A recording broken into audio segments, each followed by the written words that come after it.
Sem mais delongas, a gente previu nessa conversa de hoje 3 pontos para uma construção, eu diria assim, em termos de eixo de reflexão, que nos parece que é a grande saída, a grande sacada, digamos, da sociedade atual, né? Que está traduzida aí no título.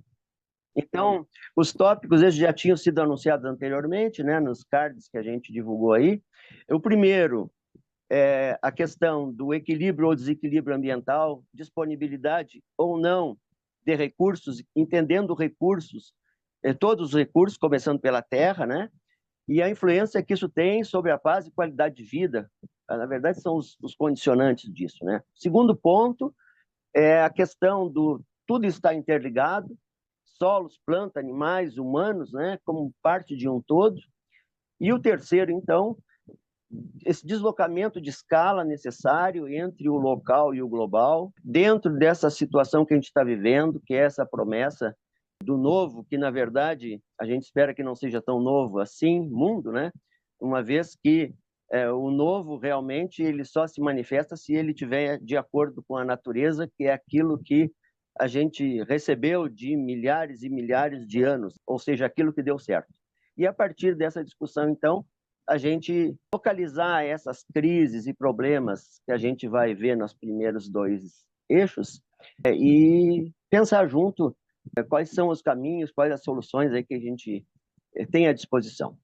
Então, o que eu fiz aqui só para animar a conversa, pessoal, 2, 3 imagens, junto com extratos de vídeo, principalmente de um filme que se chama Kiss the Ground, que a gente tem os direitos aí pelo Instituto, e por isso a gente traduziu umas partezinhas para usar, então, nessa conversa, e também um pequeno vídeo aí que vocês vão ver na segunda parte. Então, vamos lá.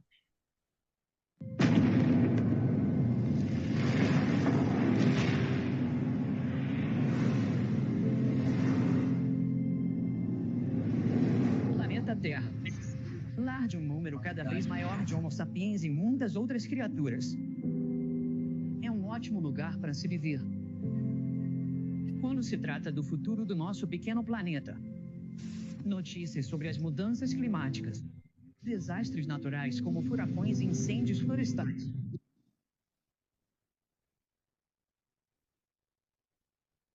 Declínio sem precedentes da natureza ameaça a humanidade. O 6º evento de extinção em massa já está em andamento. Tem tantas notícias ruins sobre o nosso planeta, que é sufocante. O medo de estar à beira de penhasco coloca a maioria de nós em um estado de paralisia.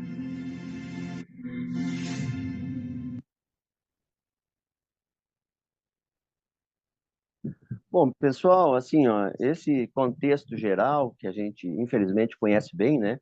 Nós aqui do Rio Grande do Sul, eu estou falando atualmente de perto de Porto Alegre, tivemos, infelizmente, aí durante 2 anos, uma demonstração cabal, eu espero que com um cunho educativo grande.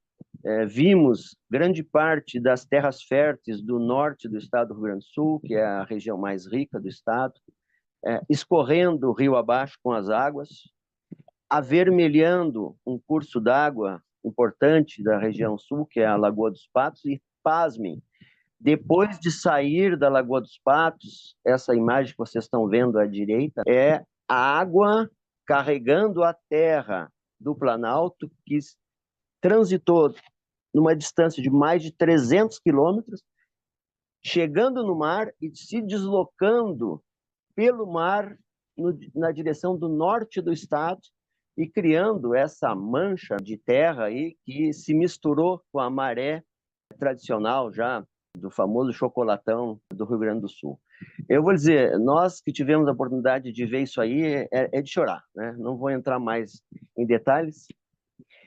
Junto disso, a gente vê aí, e viu há muito pouco tempo, essa imagem assustadora das queimadas se espalhando pelo Brasil, pelos países vizinhos do Brasil, pelo Canadá, por parte da Europa.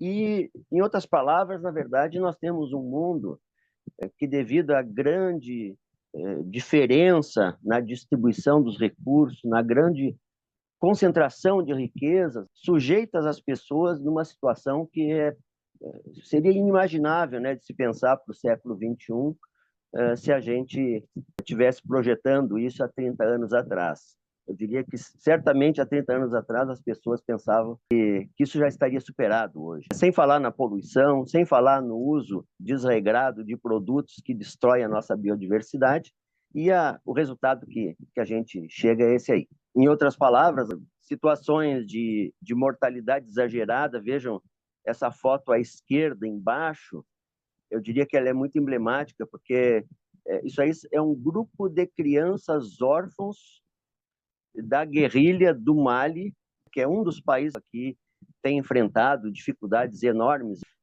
de qualidade de vida da população, e a origem é a questão da falta de recursos, seja pelas mudanças climáticas, seja pelo domínio dos recursos por uma meia dúzia, né?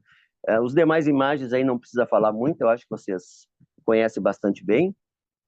E, por fim, chegando, né, aqui na situação do Brasil, a gente vê que a coisa não é muito diferente. Nós temos toda essa situação que, infelizmente, perdura há décadas, de uma quantidade enorme de gente no meio rural, em acampamentos, na procura de condições de trabalho. É disso que se trata, na verdade, o Movimento Sem Terra e demais movimentos, né, que reivindicam a reforma agrária no Brasil. E, por outro lado, na maior capital do Brasil, a gente vê essas imagens lamentáveis da Cracolândia, que, segundo a atual administração de São Paulo, agora vai deixar de existir, né? Só que, infelizmente, a solução que eles encontraram não é exatamente aquela que nós gostaríamos, né? Da opressão, da paulada, do deslocamento das pessoas, de colocar para baixo do tapete, em outras palavras. E as soluções que nós acreditamos não são essas, né? A nossa solução, ela se baseia na empatia, no cultivo da natureza, na recomposição. Imagens aí gentilmente cedidas, não sei se estávamos autorizados a usá-las, Gilmar, mas realmente essas imagens elas são preciosas, né? É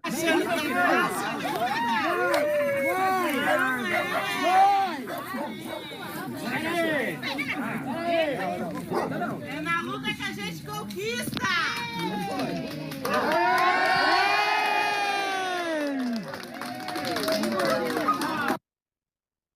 Ou seja, a nossa solução para esse tipo de situação, né, é a resistência, é trabalhar junto, é se organizar e mostrar para o mundo que a gente pode ter uma situação melhor no campo, na cidade, no combate aos grandes problemas planetários, como também nos pequenos problemas locais. Então, o que eu queria colocar, pessoal, para começar essa conversa, seriam esses elementos aí. Dentro da dinâmica que a gente previu, está aberto a palavra para os presentes. Gostaria que os senhores nos ajudassem nisso. Dentro desses 3 blocos, se sintam à vontade, aqueles que preferirem falar alguma coisa nos outros blocos ou colocar alguma coisa desde já, estejam em casa. Boa noite, me ouvem? Sim. Eu queria fazer uma colocação inicial, uma contribuição, e eu vejo da seguinte forma, em relação aos 3 temas levantados, importantíssimos. Nós estamos num nível, em termos de qualidade de vida e de paz, nós estamos no nível mais baixo que já alcançamos, porque as pessoas no mundo que saíram da fome, que é uma situação que cresce no mundo, estão hoje subnutridas e obesas. Então, nós criamos uma realidade que conseguiu piorar a fome, porque as pessoas continuam subnutridas e hoje estão obesas, as pessoas com menos recursos econômicos. Porque, além, os poucos recursos que têm, se alimentam de lixo, verdadeiro lixo, de ultraprocessados. Mas isso se soma a uma saúde, falando de qualidade de vida, cada vez pior. E essa saúde, eu diria que além das doenças degenerativas, que é o que mais cresce no planeta, a doença degenerativa que mais cresce é a depressão. E por que eu estou falando disso? Eu estou levantando essa questão para exemplificar de uma forma realista a dificuldade de mobilização que nós estamos tendo hoje. As pessoas estão em um nível de descrença muito grande. E nós precisamos de um caminho de acolhimento profundo. Não é uma abertura em tese, mas é uma abertura de fato. Nós precisamos dialogar com o nosso povo. Assim eu vejo. E nós precisamos dialogar com o nosso povo para construir duas coisas. Uma filosofia mundial nova, uma ética planetária nova, mas o mais importante e mais difícil, diante da realidade atual, construir soluções locais.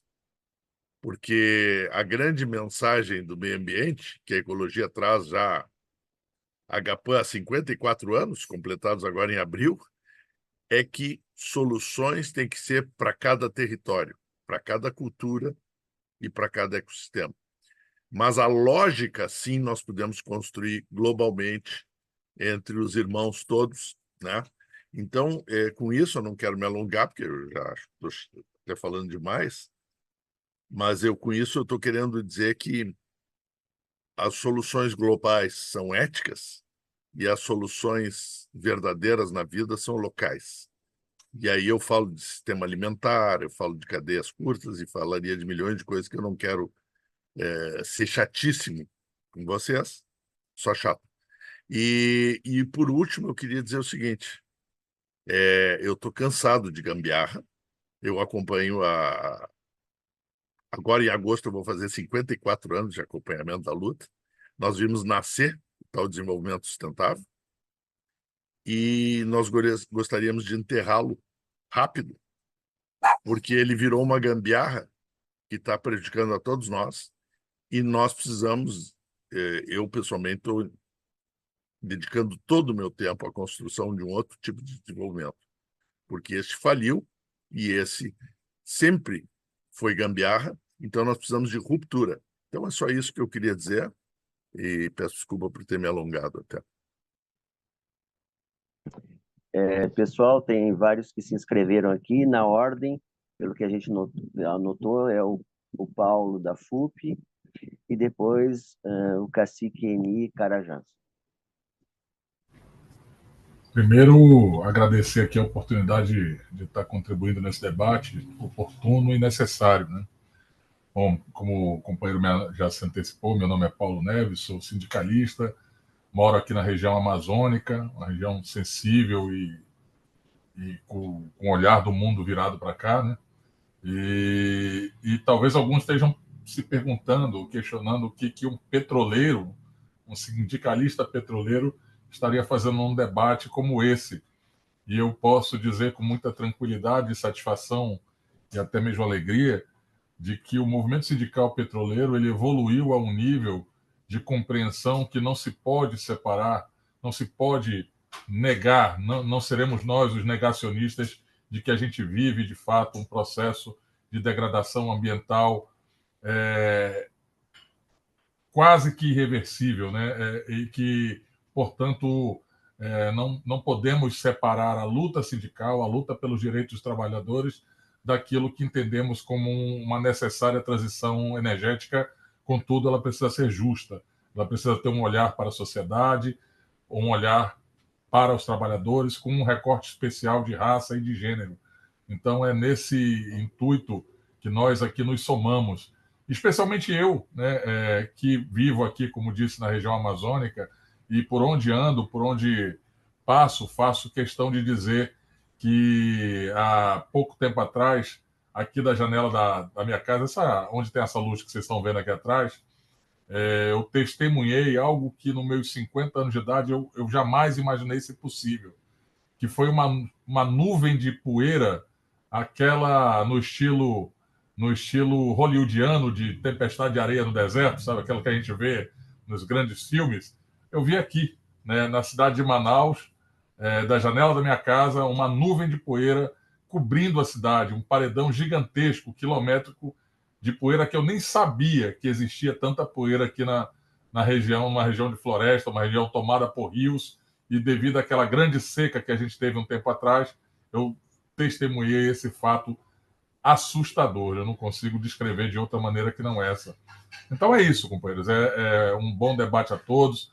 A FUP representada pelo nosso coordenador David Bacelar. Infelizmente, ele não pôde estar presente por entre todas as violências que são praticadas contra aqueles que lutam por um mundo melhor.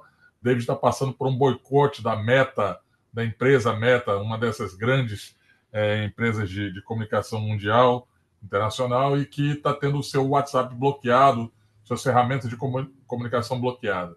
Deve estar incomodando gente muito importante. Então, sinal de que estamos no caminho certo e estamos aqui para nos somar. Contem com a gente. Ótimo. Agora, querido cacique Eni, sejam bem-vindos todos aí que chegaram depois, pessoal que a gente não conseguiu cumprimentar ainda.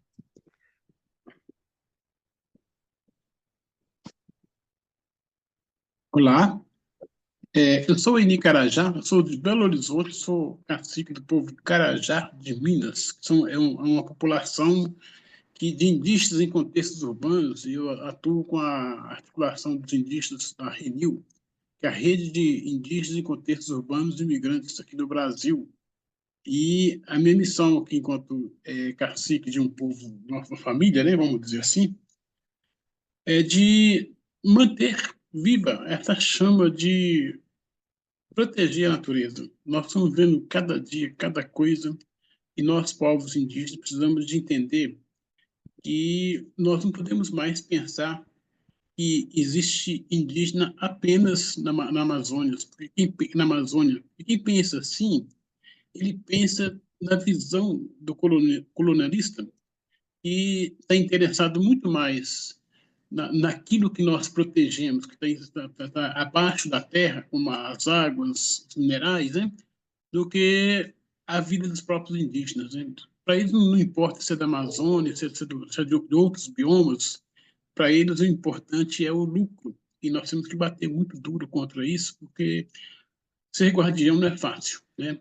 A gente tem que ser guardião, inclusive, nas cidades, quando a gente vê esse tanto de lixo que a gente precisa de reciclar, quando a gente vê esse tanto de pessoas acidentadas, por exemplo, cortando dedos, tudo, né, no lixo que se coloca de forma irregular. Tudo isso aí é antinatureza. Também eu quero colaborar um pouco aqui, porque, assim, sendo um indígena de contexto urbano, eu percebo o seguinte, que ainda existe uma certa falta de representatividade, né, nacional dos povos indígenas, porque a gente não pode deixar o nosso povo seguir colonizado, ainda mesmo na política. Por isso mesmo, nós contestamos a Lei de Terras de 1850, que autorizou a usurpação das terras indígenas, e queremos retomá-las. E por isso, nós chamamos a sociedade, de modo geral, no sentido de enfrentar com a gente o marco temporal, que o marco temporal ele não afeta apenas os indígenas, ele não afeta apenas as aldeias, vamos dizer assim, e para nós não existe essa coisa de que aldeia é território. O território nosso é a Bieyala, né? É o Pindorama, são todas as regiões, e nós não podemos limitar a uma proposta que tenta o tempo todo definir que quem estava aqui até 5 de outubro de 88 pode reivindicar suas terras e os demais não. Por último, eu quero deixar uma mensagem, que é a questão de uma visão mais geral, né, sobre a sociedade brasileira. Nós temos o Brasil inteiro aí, um Brasil indígena, o próprio IBGE apontou a característica de quase 1.700.000 pessoas que se autodeclararam indígenas no Brasil, dobrando, inclusive, né, o número que foi em 2010. Isso, para nós, assim, é importante porque é um dado muito bacana que está sendo combatido, né, pelo agro, e não quer saber dessas pesquisas do IBGE, porque, para eles, os indígenas foram chacinados. E também junto para colaborar, inclusive, nessa questão do equilíbrio ambiental, da qualidade da água, né, qualidade do ar que a gente respira, porque essas doenças que estão vindo por aí, respiratória, realmente é porque está faltando, né, árvore. Está tendo muita gente cortando árvore no Brasil inteiro, inclusive no Pará, onde vai ter a COP 30, e nós vamos estar todo mundo lá, inclusive forçando compromissos mais sérios, mundiais, para evitar a morte do brasileiro por asfixia, por falta de ar. Legal. Parei.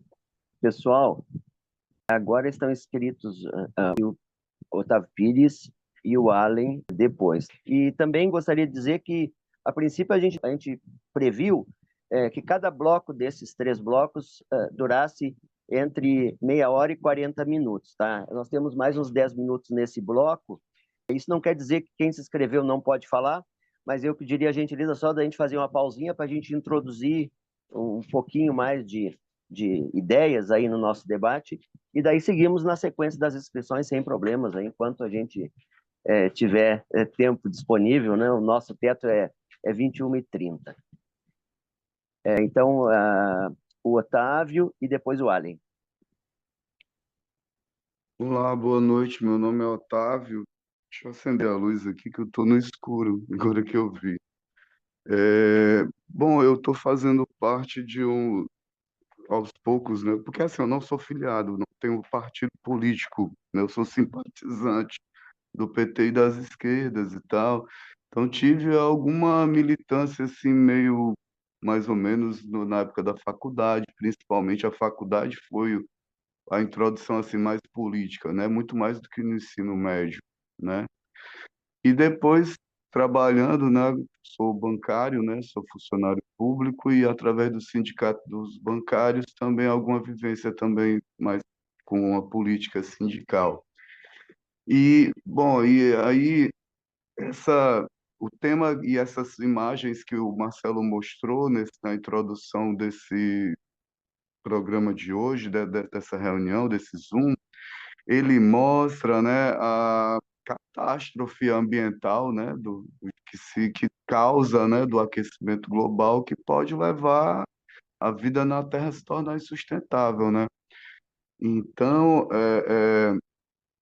quando a gente linka isso com a política recente, né, o Bolsonaro, como expressão dessa explosão da ultradireita no Brasil e no mundo inteiro, ele retorna, é como se fosse um, um carrapato que estava ali enterrado, mas não estava morto, entendeu? Então ele estava esperando uma oportunidade de, de, de uma oportunidade de ressurgir, né?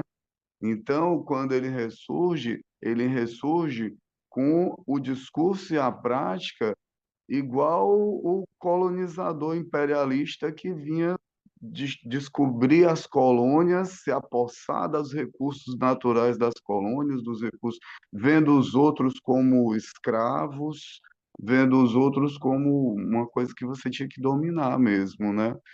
Então, o perigo que a gente está enfrentando, que a esquerda está tentando se colocar, é como enfrentar essa explosão novamente do discurso da ultradireita, que está ganhando cada vez maior popularidade. Então, aquelas pessoas que a gente estava vendo caladinha, de repente elas começam a se sentir empoderadas de, de poder expressar o seu ódio e o seu discurso de extrema direita, racista, etc. Outra coisa que eu queria falar, antes daqui, eu assisti uma oficina de uma moça lá de duas moças, Claire e Paloma, era a oficina Intercâmbio Brasil-Cuba. Elas falavam de uma visita que elas fizeram, um intercâmbio, justamente com um programa de hortas comunitárias.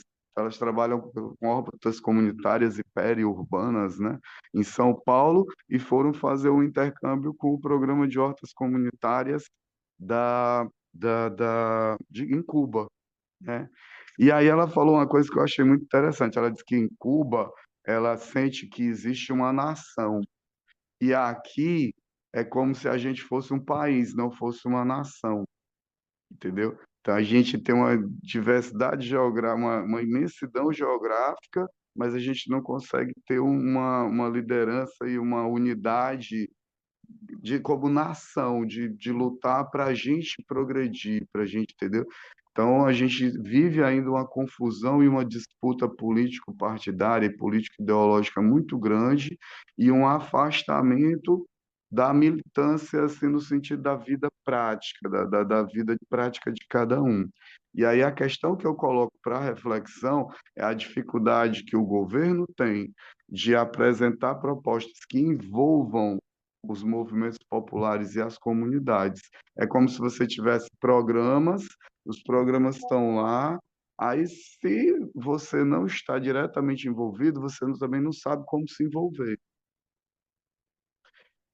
E quando você se dirige ao Estado, enquanto agente administrativo, e procura se informar, procura pedir uma fiscalização, procura fazer uma denúncia, procura saber como se engajar de alguma forma, você dificilmente tem resposta e dificilmente você tem adesão, um caminho de acompanhamento, de acolhimento, como falaram há pouco. Basicamente é isso. Obrigado. Boa noite. Legal. Aline, você prefere falar agora ou a gente introduz o segundo tema e você fala mais tranquilamente para não ter que se apressar? Você me diga. Não, eu falo agora, sem problema, não Tá, é? mete bom, Vou. mete bronca. Mas olha, eu queria saudar você, Marcelo, e a todos, mas em particular a tua coragem e a tua iniciativa de fazer um evento no sábado à noite. Então, eu vou te dizer que você foi muito audacioso e vitorioso, porque estão aqui uma pleia de lideranças que entenderam que o sábado à noite pode ser um sábado muito inspirador, né? Então, é, em nome, eu estou vendo muitos amigos aqui, mas eu queria saudar todos em relação a duas pessoas aqui que eu estou vendo, o Guilherme Estrela, o querido Guilherme Estrela e o querido Carlos Tibúrcio, não é? Como tantos outros, mas aquele abraço. Eu queria chamar a atenção que nós, no mundo de hoje, você sabe que nós temos 52 guerras e conflitos armados em curso em 2025. Então, isso que foi mostrado no filme não é coisa do passado. E você sabe que atrás de cada guerra tem quem os financia e quem tem os interesses naquele conflito. A guerra não acontece de maneira espontânea, ela precisa de muito planejamento, muitos recursos, muita articulação, não é? Quer dizer, nós não podemos brincar, não é, com o momento atual. E eu queria fazer um desafio a vocês, que vocês me apontassem um país filiado à ONU. Nós temos 193 países na ONU, 2006 na FIFA, não é? E do ponto de vista das iniciativas progressistas em jogo, o Brasil se destaca como um dos países que mais tem colocado questões do ponto de vista progressista, eu estou falando no Ocidente, tá? No Ocidente.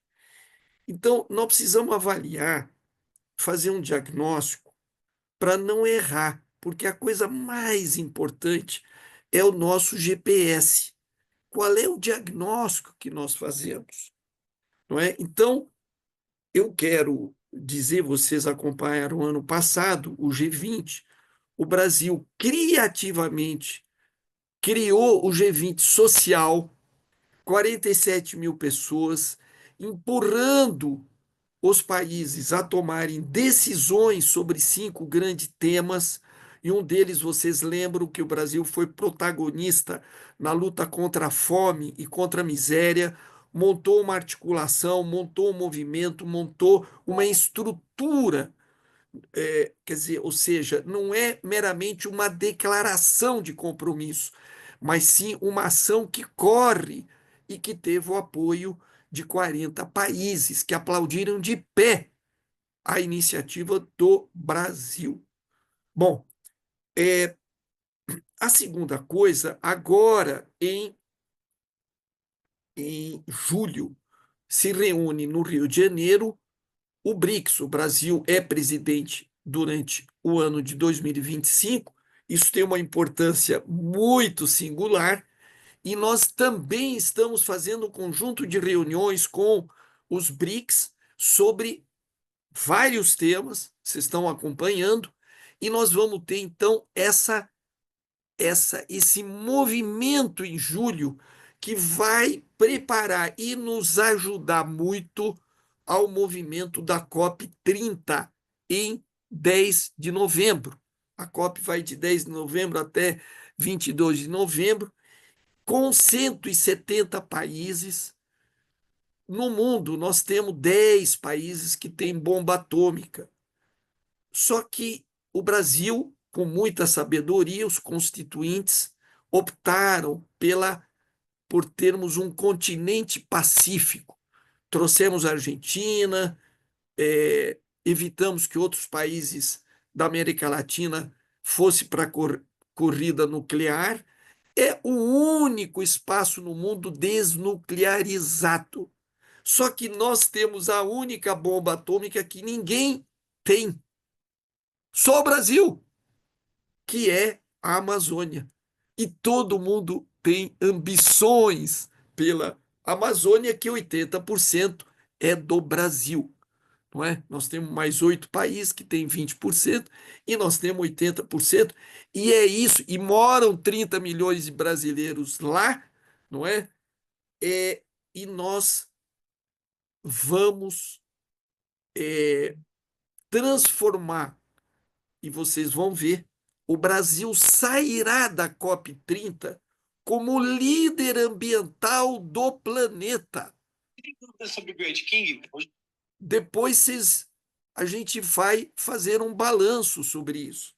Mas é evidente, a nossa matriz energética é a mais renovável do mundo. O mundo briga por petróleo. O Brasil é a nossa matriz energética, 55% é petróleo, tá certo? Nós temos a matriz mais limpa, aquilo que os países têm que fazer como lição de casa para 2040, 2050, o Brasil já tem hoje, em 2025. Eu não me apresentei, desculpe, Allen, fui presidente do Sindicato dos Engenheiros, sou diretor do Sindicato dos Engenheiros e da Engenharia pela Democracia, não é? Que é esse movimento criado há 4 anos, que está, juntamente com mais 100 entidades, organizando a primeira reunião anual do Fórum da Engenharia Nacional, que vai ser agora dia 2 e 3 de,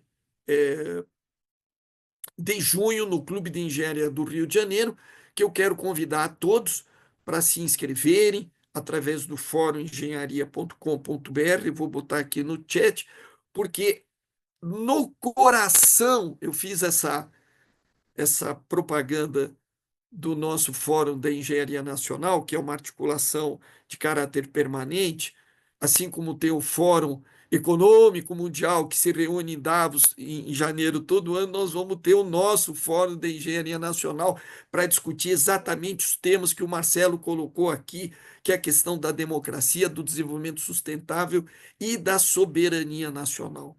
Então, eu dizia que o Brasil é hoje o palco no mundo de iniciativas das mais progressistas no Ocidente. Por exemplo, a redução da jornada de trabalho.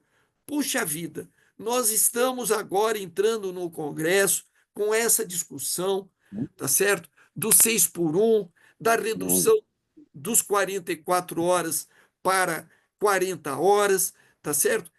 Isso significa que o movimento sindical ele não morreu no país, tanto no campo urbano quanto na área rural.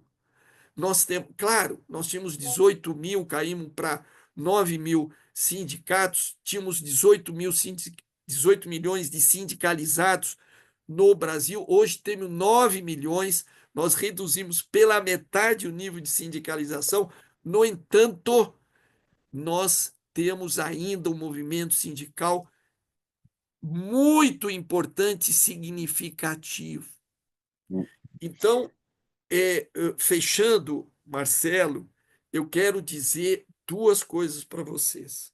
A primeira é que em todas as áreas nós precisamos avançar, em todas as áreas. A palavra de ordem é avançar, é unir, é reunir, é pressionar o executivo, o legislativo e o judiciário. Isso é a primeira coisa. A segunda coisa é que nós precisamos entender que nós vamos conseguir atravessar o Rubicão em 2026. Ou seja, o povo brasileiro que é sábio, que é sagaz, ele sabe aonde estão os seus interesses táticos e estratégicos.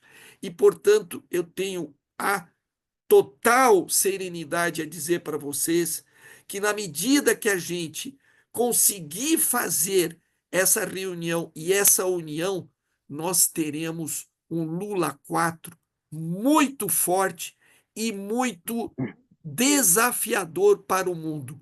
Portanto, nós estamos com um grande projeto nas nossas mãos. Obrigado. Legal, obrigado, olha.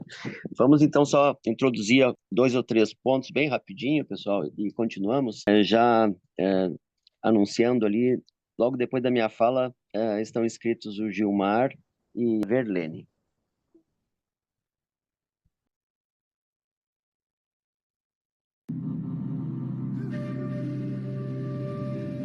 A migração dos gnus na África Oriental não tem início ou fim.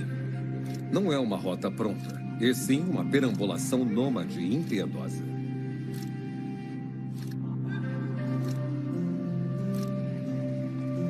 O que os impele a correr é o alimento e a água. E como as chuvas são irregulares, isso se reflete no padrão da caminhada. A sede os faz atravessar muitos rios. E as manadas vão para o norte, perto do rio Mara, a única fonte de água permanente quando as chuvas cessam. Mas neste momento é época de chuva, e a manada se espalhou pelas planícies gramadas ao sul do Serengeti.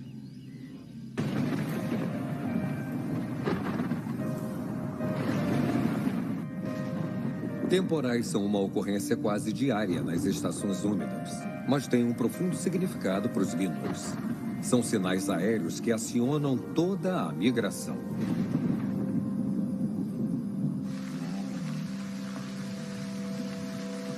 Os gramados do sul são especiais. E é este brotamento fresco, rico em proteína, que os gnus querem mais que tudo, sendo ele a razão de irem atrás das chuvas.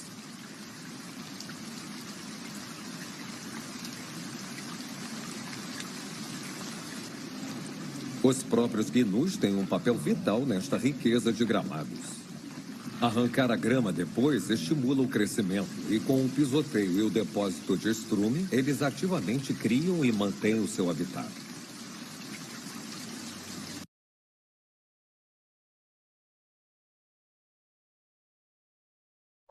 Bom, pessoal, entrando então no segundo ponto, interdependência entre os diferentes componentes dos nossos sistemas e sistemas. Em outras palavras, o que a gente viu ali é uma coisa meio óbvia para quem observa um pouquinho a natureza. Na verdade, não tem planta saudável sem animal que renova essa planta, que esterca para fornecer o nutriente dessa planta, e não tem solo produtivo se não tiver planta produtiva, né? Então, na verdade, uma coisa depende da outra. Os organismos do solo se alimentam das dejeções dos animais ou dos resíduos das plantas, que, por sua vez, na verdade, potencializa o seu crescimento, né?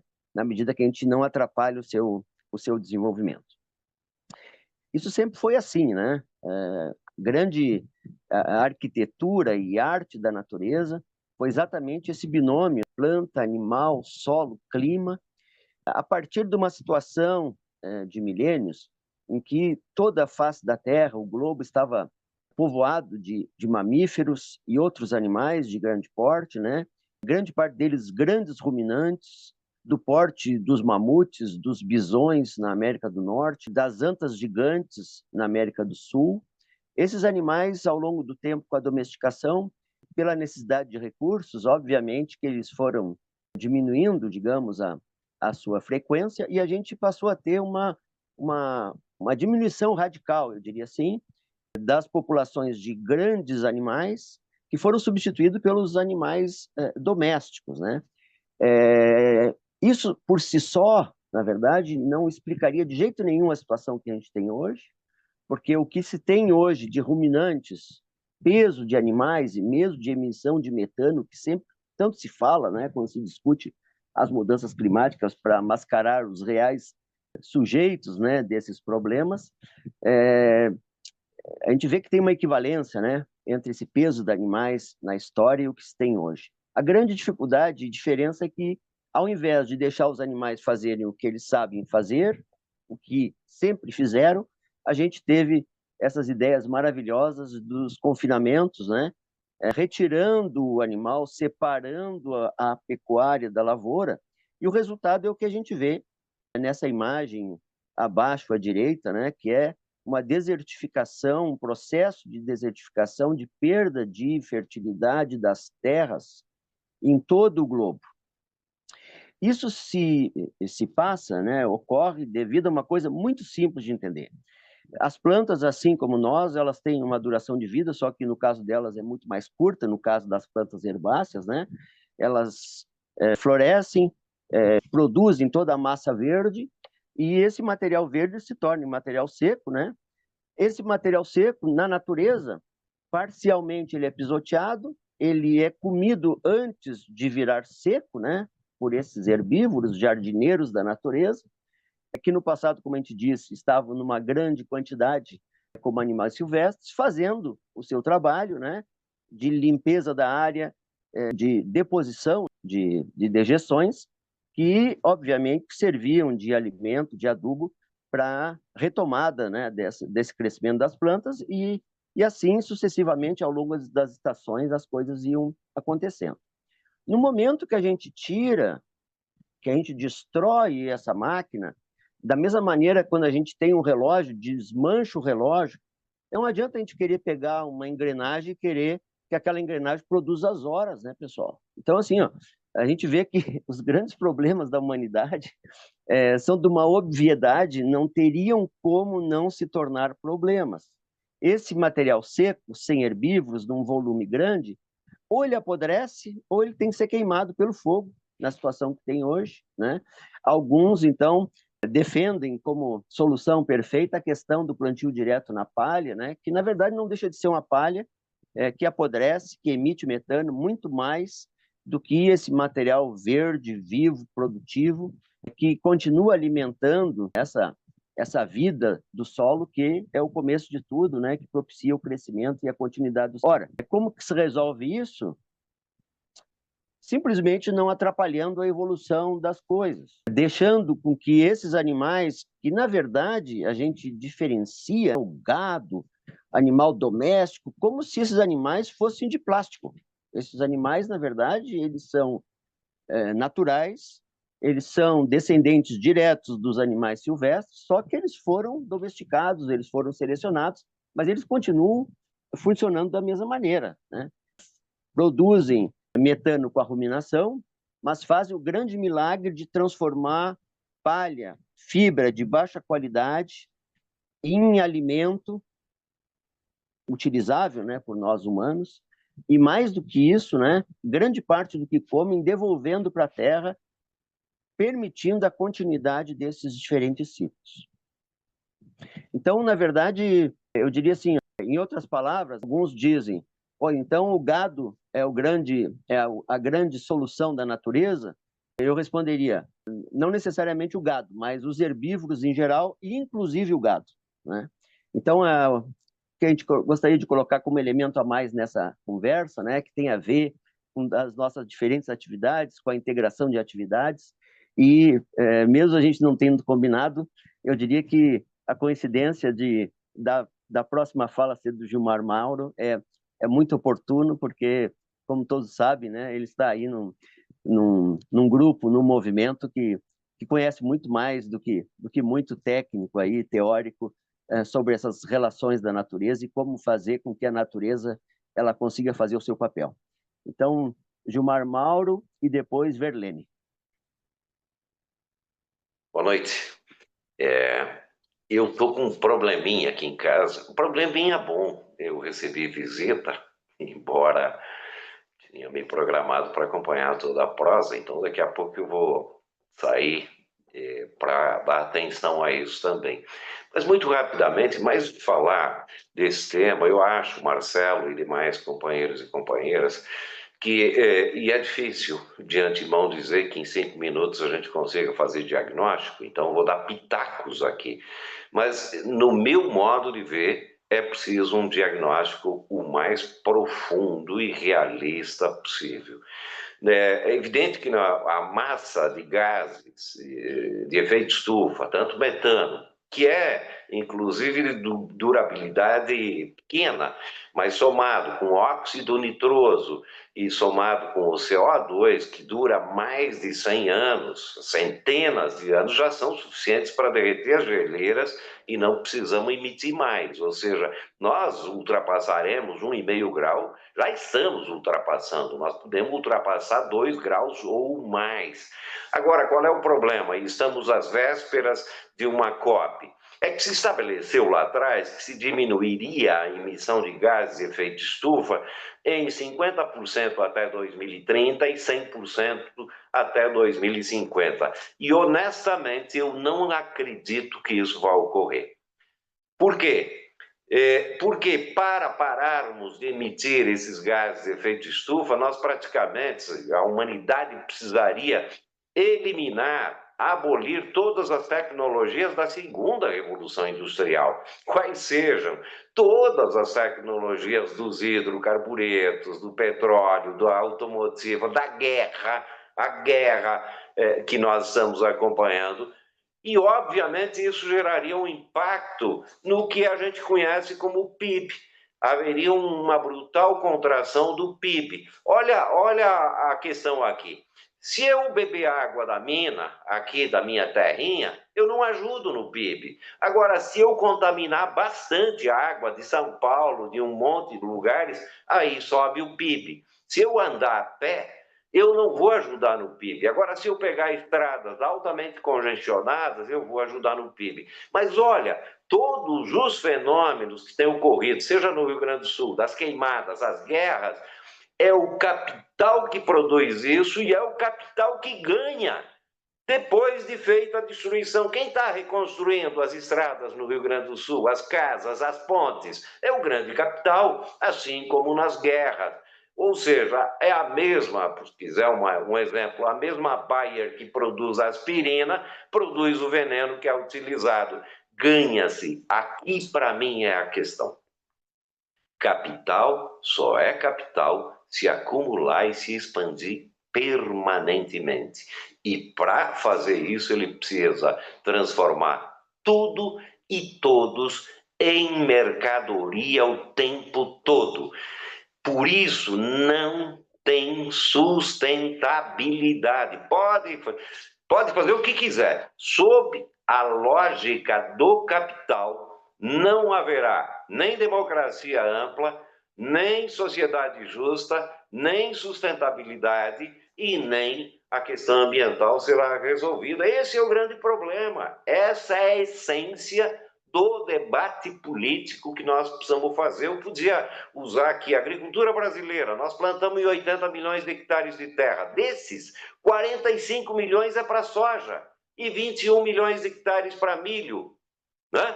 Para exportação de commodities, a custo de adubos químicos nitrogenados e venenos que estão contaminando o solo, subsolo e assim por diante, destruindo a biodiversidade e a natureza, além das queimadas da Amazônia, a destruição dos biomas e assim por diante. Nós não somos aqui Em São Paulo, onde eu estou, até o Rio Grande do Sul e na Argentina, nós não somos um deserto, porque na mesma latitude tem o deserto de Atacama e o deserto da Namíbia, porque tem uma Amazônia que coloca umidade na atmosfera, você tem a Cordilheira dos Andes, mas a destruição da Amazônia vai impactar essa região e vai impactar o mundo todo. Então, e olha, se falou aqui da alimentação e termino com isso. Hoje, 60% do que vai nos supermercados, principalmente no Ocidente, são 4 produtos: arroz,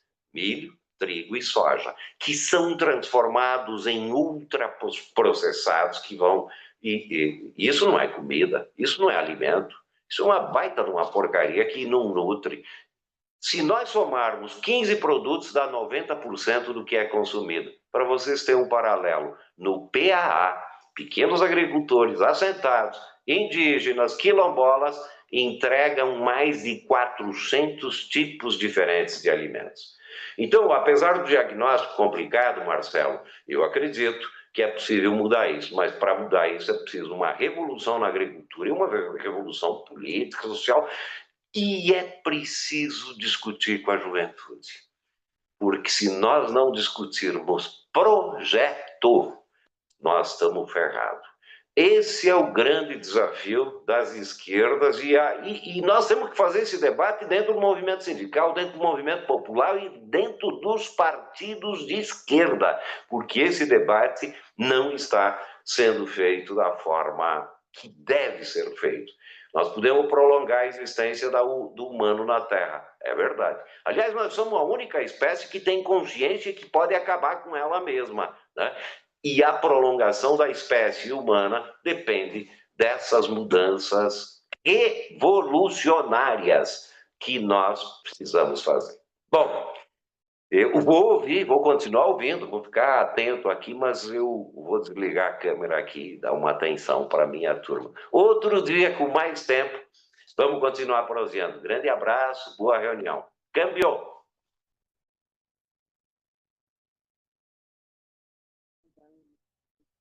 Legal. Agora, Verlene. Boa noite, senhoras e senhores. Meu nome é Verlene, sou sindicalista. Atualmente eu sou diretor executivo do Sindicato da Panificação aqui no Rio de Janeiro. Eu sou líder sindical, representante sindical numa empresa chamada BIM do Brasil, na Plus Vita.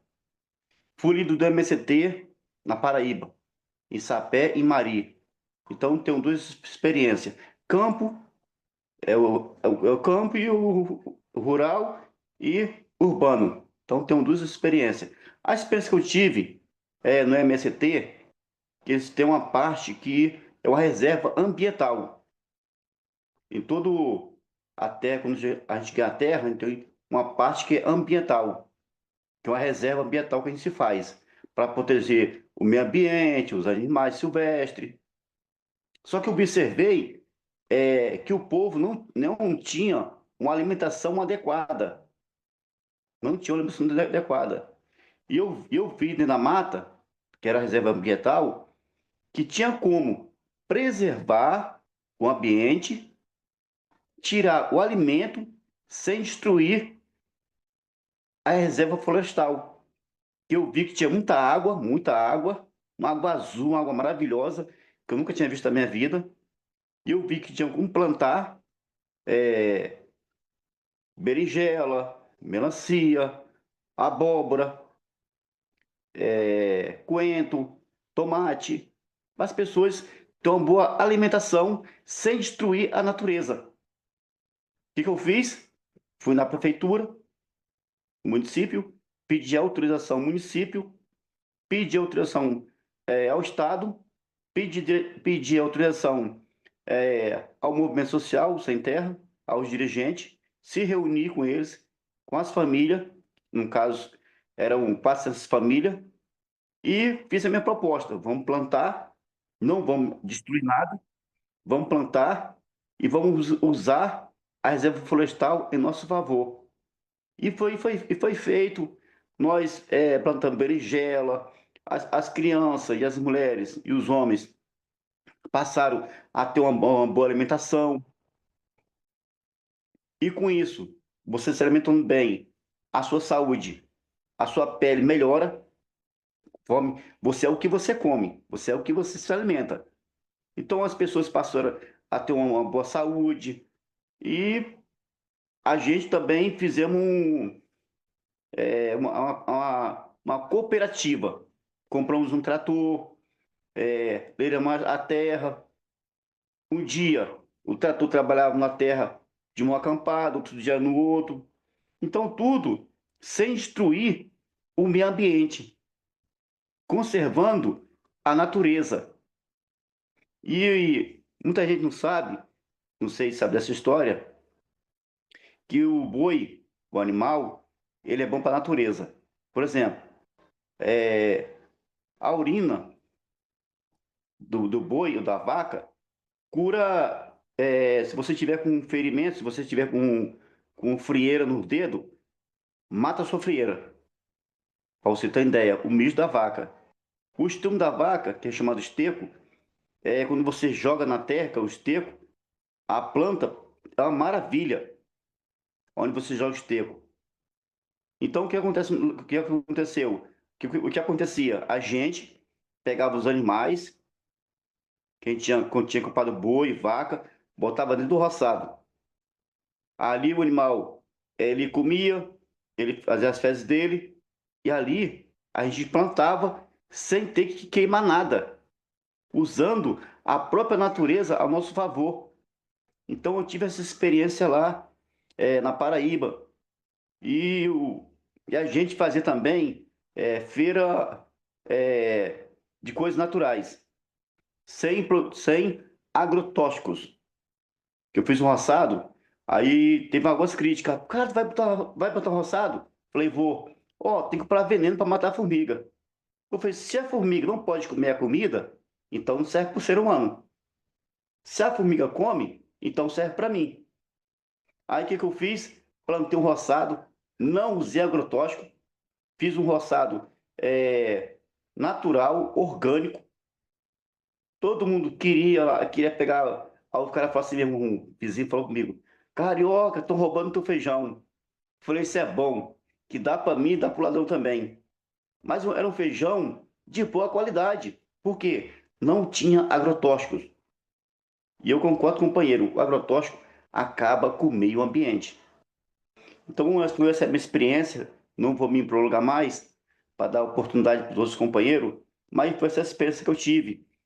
Fui líder do MST, na Paraíba, trabalhei com a prima do Hugo Chaves, o falecido Hugo Chaves, a Dilei. Viajei bastante pelo MST, na Paraíba, Rio Grande do Norte, Bahia, então andei bastante. E atualmente estou no Rio de Janeiro, e sou líder sindical e represento os trabalhadores na empresa ao qual eu trabalho, lutando pelos seus direitos, entendeu? E é isso. Muito obrigado pela atenção, tá? Bom, pessoal, então vamos, para não atrasar, introduzir o terceiro tema. E eu não consegui ver se eu acho que o Estrela tinha se inscrito antes, depois da minha fala, então, se ele se inscreveu, eu gostaria de ouvi-lo, e se ele não se inscreveu e tiver vontade, nós gostaríamos, de qualquer maneira, de ouvi-lo, porque nesse segundo tema eu diria que a fala dele ela tem uma importância muito grande. Aqui temos um modelo de supercomputador criado pela NASA. Estamos preocupados com os vermelhos e roxos sendo CO2. Quero que vocês notem as datas. Este é o mês de fevereiro. Março. Então, o que estamos fazendo em março e abril? Quais são as atividades na agricultura moderna em abril? Estamos arando.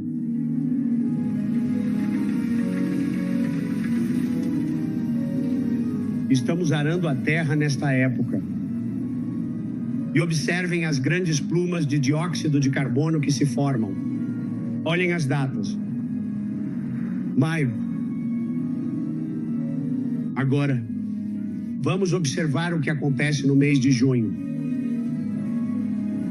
Olhem as cores mudando. Senhoras e senhores, o que está acontecendo em junho?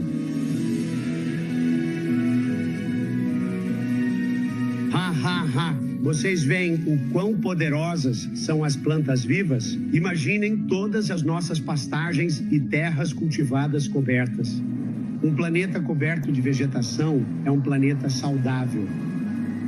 Podemos enfrentar muitos dos nossos problemas climáticos ao capturar o CO2 com plantas vivas e devolvê-lo ao solo, onde ele deve estar.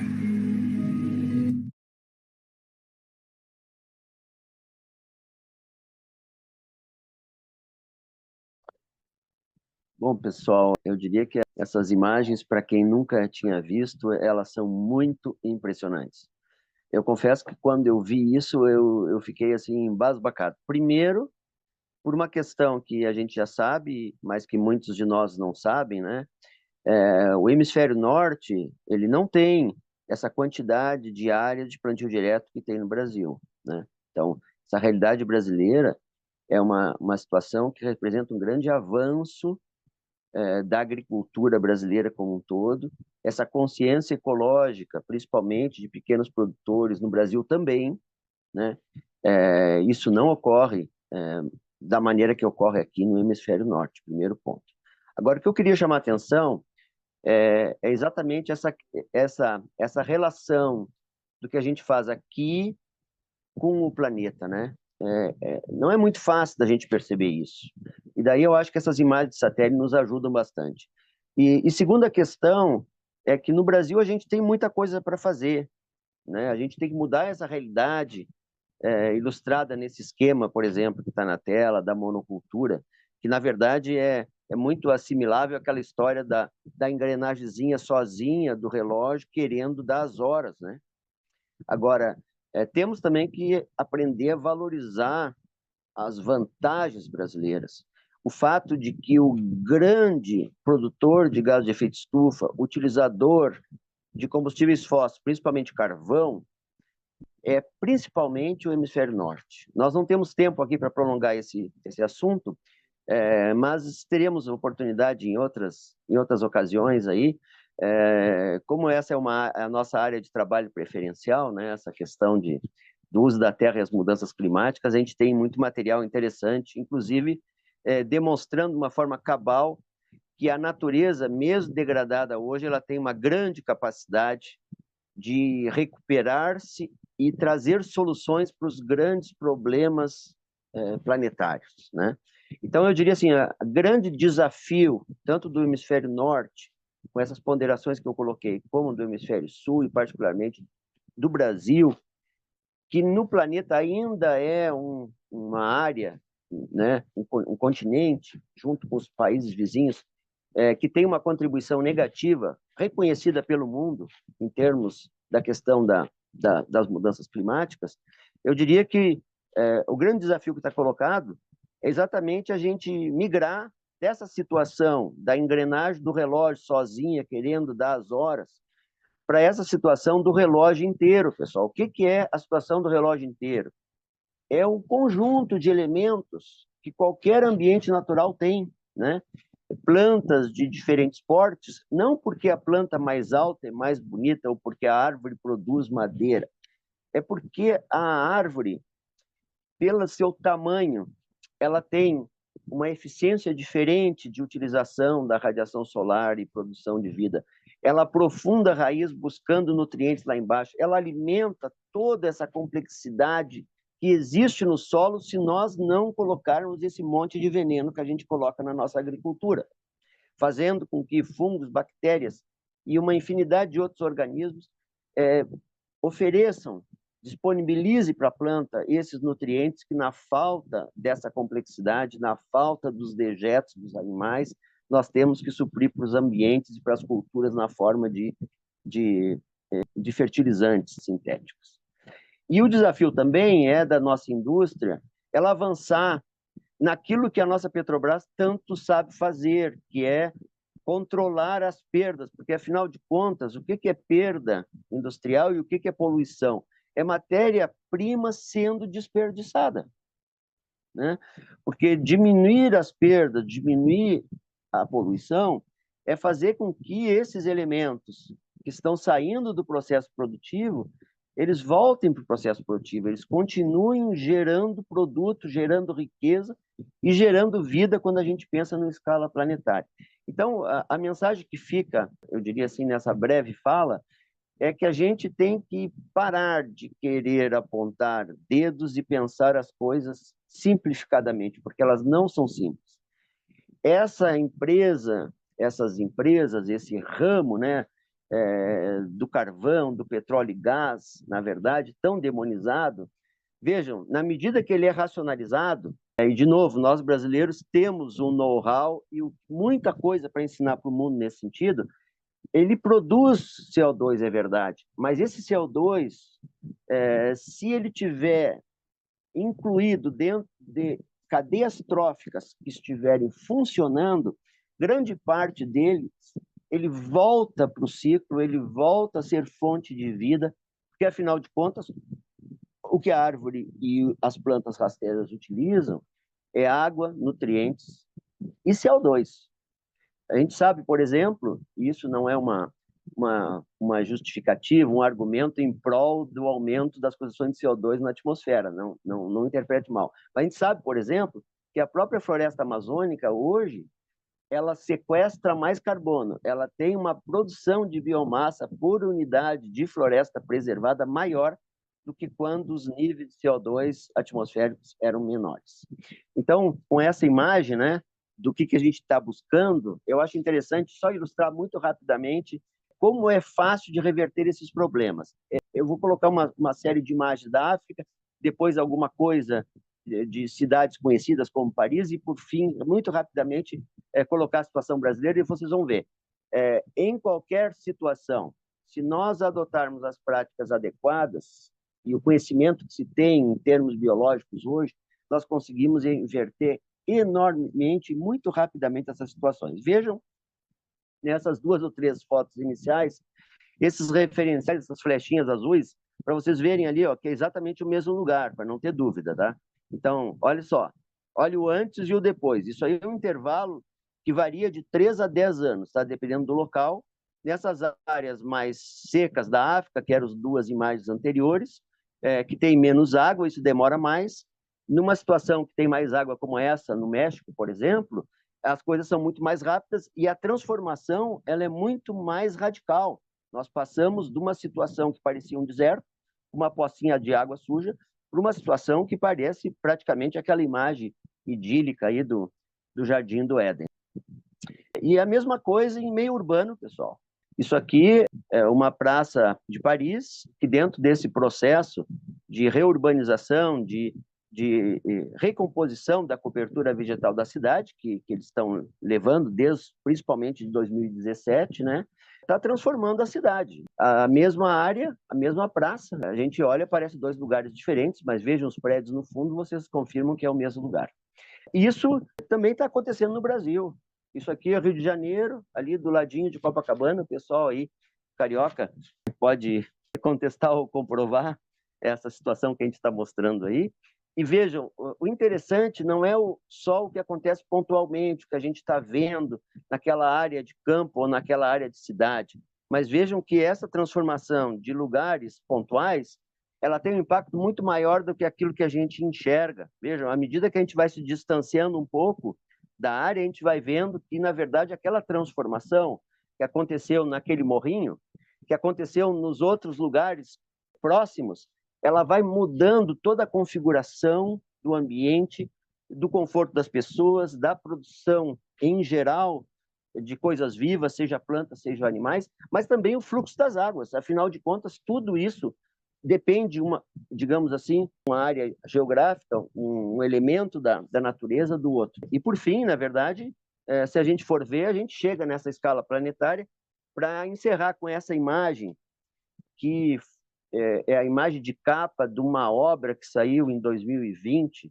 escrita pelo Caldeira, um historiador brasileiro conhecido, que se chama Brasil Paraíso Restaurável.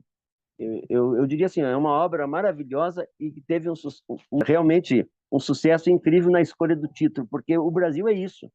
Se alguém tem dúvida, o que vocês estão vendo aqui é simplesmente a média anual da capacidade de produção primária bruta do planeta. E daí, em função desses números, o pessoal deformou o globo de maneira que aqueles lugares que têm uma capacidade maior de produção de vida aparecessem maiores e aqueles lugares que têm uma capacidade menor aparecessem menores. Olhem o que se tem como recursos, como capacidade, como chance e oportunidade de transformar a realidade do país e do planeta, comparando a situação brasileira, uma parte aí do centro da África, com o que se tem no hemisfério norte. Então, com isso, passo a palavra, então, se o querido Estrela não se importar, ele poderia tomar a palavra, e depois do Estrela, então, está inscrito Washington. Muito bem.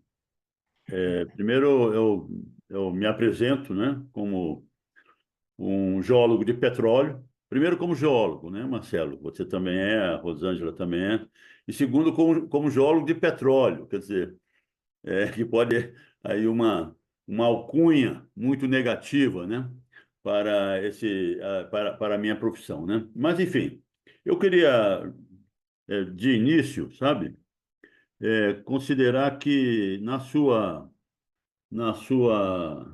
apresentação, Marcelo, quando você coloca os 3 tópicos, né?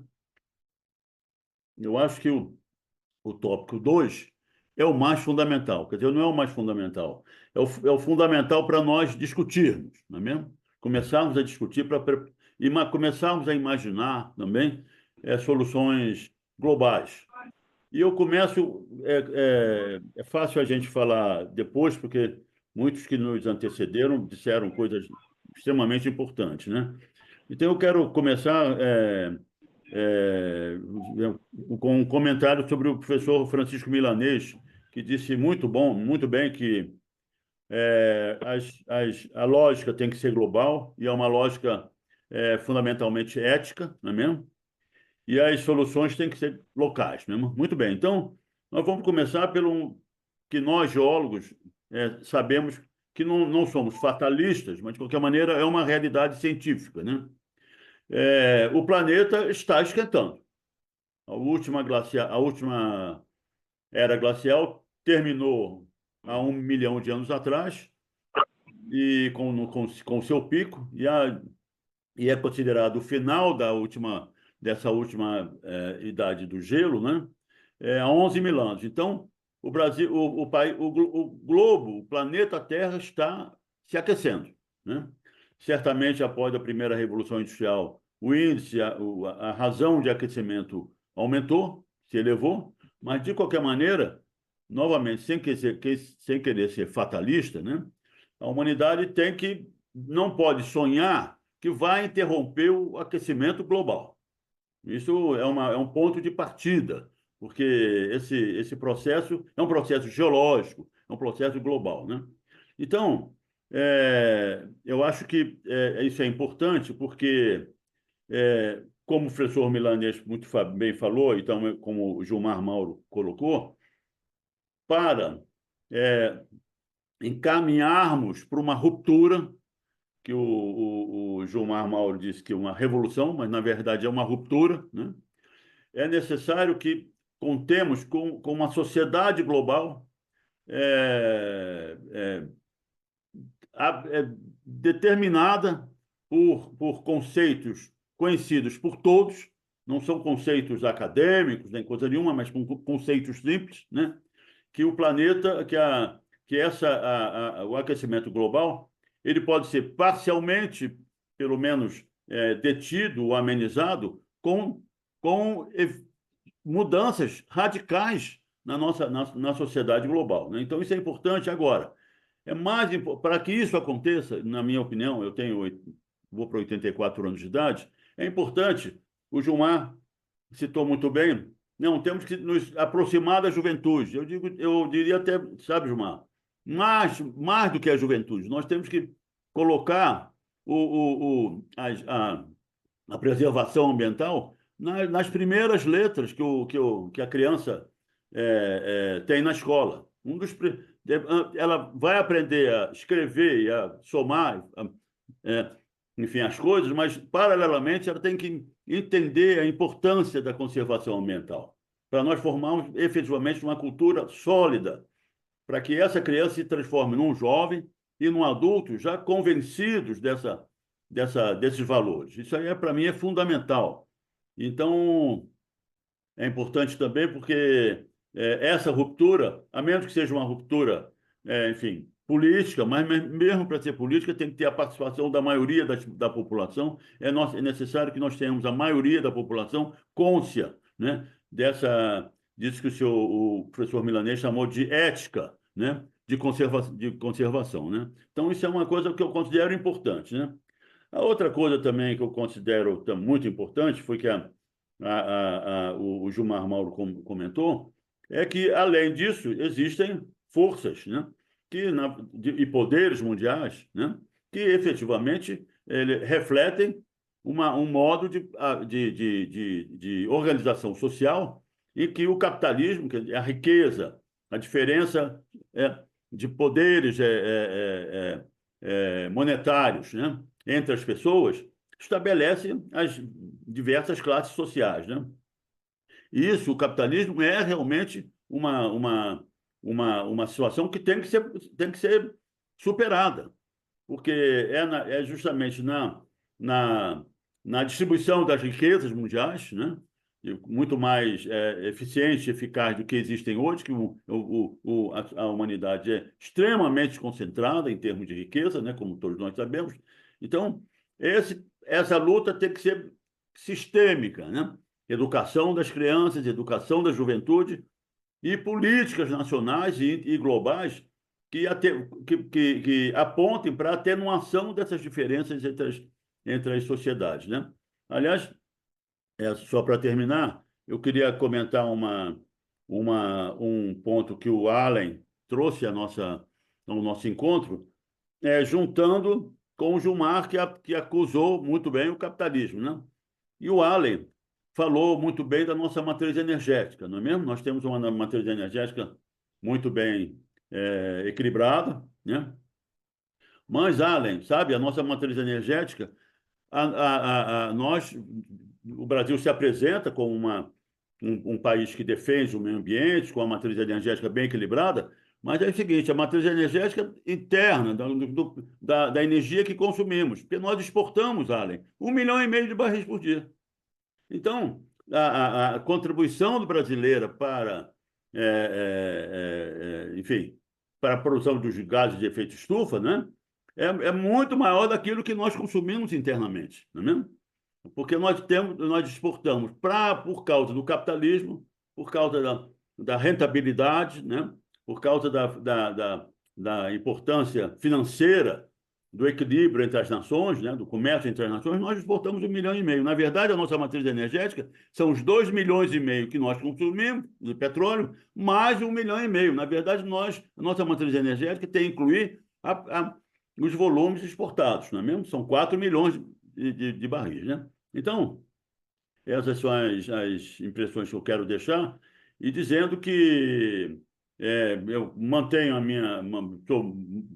a revolução das comunicações, a revolução da eletrônica, que foi a terceira revolução industrial, né? Começou na década de 70 do século passado. Ela é fundamental para que nos ajude a efetivamente educar não só as crianças, os jovens, mas também os adultos, né? Para que nós formemos uma coletividade na humanidade como um todo, que efetivamente venha a produzir essas rupturas e a revolução que o professor Milanês e o Gilmar Mauro trouxe a essa discussão. Era isso. Bom, agora, então, nós vamos ouvir o Washington, depois o Fred e depois a Rosângela. Boa noite a todos, né, a todas. Obrigado, Marcelo, pelo convite. Estou aqui tentando, risquei aqui algumas coisas que seriam interessantes. Nós tínhamos uma apresentação, não sei se dá para fazer. Pode compartilhar, tá liberado. Um minutinho. Só tirar a barra aqui. Vou falar menos de... Beleza. Bom, primeiro deixa eu me apresentar. Primeira vez que eu estou participando. Quero agradecer o Marcelo pelo convite. O tema ele é muito abrangente, né? Principalmente o foco que vocês estão discutindo. A minha área é a luta antirracista, então é uma área que eu estou vendo aqui que eu sou a cota.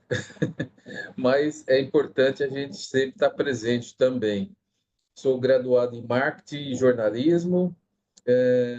Hoje, criamos, né? Esse mês a gente lançou o primeiro aplicativo de notícia preta da América do Sul, né? O Áfricas Play. Nós agora estamos juntando todo o movimento negro nesse aplicativo. E essa apresentação que vocês estão vendo, essa imagem, eu não vou andar muito, essa imagem é de um projeto que nós vamos levar agora, em dezembro, 2.000 pessoas gratuitamente para Angola. E nesse navio, dentro dessas 2.000 pessoas, nós temos um grupo que vai discutir o meio ambiente, né? Que é um projeto nosso, uma discussão nossa. Até o Marcelo colocou uma imagem que representa muito bem, né? Quando a gente quer mostrar a pobreza no mundo, sempre tem que ter preto, né? A seca no mundo, sempre que a imagem tem que ter preto. Se você colocar um loiro de olho azul, dificilmente vão acreditar. Mas infelizmente, o que acontece no Brasil, e a política no mundo reforça isso, né? Nós, aqui no Brasil, tivemos muitos avanços, mas estamos aí na anos-luz do mínimo para que a gente consiga fazer essa diferença. O projeto ele tem como objetivo, nessas 2.000 pessoas, são vários temas, mas um desses temas do navio é a gente discutir o meio ambiente, que acho que é o tema aqui que vocês estão mais discutindo, né? Eu quero agradecer mais uma vez o Marcelo por essa oportunidade de trazer esse nosso projeto, né, que primeiro é o aplicativo, que já está nas lojas, e agora falar um pouco, vocês provavelmente vão ouvir falar a partir do mês que vem, nas mídias. Estamos conversando muito com os ministérios, graças a Deus estão recebendo muito bem o Ministério de Igualdade Racial, e é importante porque a discussão vai ser entre países, Brasil e Angola, e essa questão do meio ambiente, como lidar com o meio ambiente, como, né, enfrentar as dificuldades. Acho que a população negra e a população indígena têm um know-how, não tirando as outras, mas essas duas têm um know-how muito grande, né? Infelizmente, pela pobreza, pelo sequestro que foram feitos da população negra e assim por diante, e tivemos que desenvolver e remédios na própria natureza, né? Que com a industrialização, esses remédios sumiram. O indígena mesmo sabe muito bem que muita coisa se resolvia com a... Hoje já, né, tem que pagar e pagar caro. Mas, assim, o que eu quero deixar aqui para vocês, já estou finalizando, essa apresentação tem 23 páginas, mas eu vou fixar só nessa, para vocês sentir o que o movimento negro no Brasil está desenvolvendo. Quero deixar registrado que nós não temos apoio, por enquanto, principalmente no aplicativo ou na mídia negra, de recursos de governo. Não há, mesmo que vocês escutem falando sobre cotas e tal, mas na mídia tradicional não tem como, a mídia, a grande mídia não permite que nenhum governo dê uma porcentagem do recurso para nós, nem na Agência Brasil e outras que a gente tem, em nenhum governo, nem no nosso agora, nem nos primeiros nossos, a gente nunca teve apoio, é sempre mesmo patrocínio sobre nós mesmos. Estamos numa discussão, esperamos que isso mude, porque quem aqui, se tiver alguém de comunicação, sabe como é que é caro manter um aplicativo. E só para vocês terem ideia, o navio vai ficar em torno de 52 milhões. Estamos com vários parceiros, mas ainda estamos longe do valor para fechar. Mas vai dar certo. O mercado recebeu bem e nós vamos se Deus quiser, sair com esse projeto. Mas queria só reforçar uma conversa que eu tive com o Marcelo, foge um pouquinho do tema, é o problema da mídia, que não tem nenhum recurso, nem cota, né, para a questão racial. E você está falando de uma população que é 54% da população negra do Brasil. Então, quer dizer, você está falando que a maioria da população brasileira que é negra. E essa maioria não tem em várias discussões. Não quero criticar, mas você pode ver nessa mesma lista nossa aqui, do público nosso aqui, acho que, como eu falei no começo, eu sou a cota. Mas é um tema que a população maior do Brasil devia estar nessa discussão, e não está. Então, é complicado para nós, é complicado essa situação. Não vou pegar mais tempo, acho que até falei menos de 5 minutos, né, Marcelo?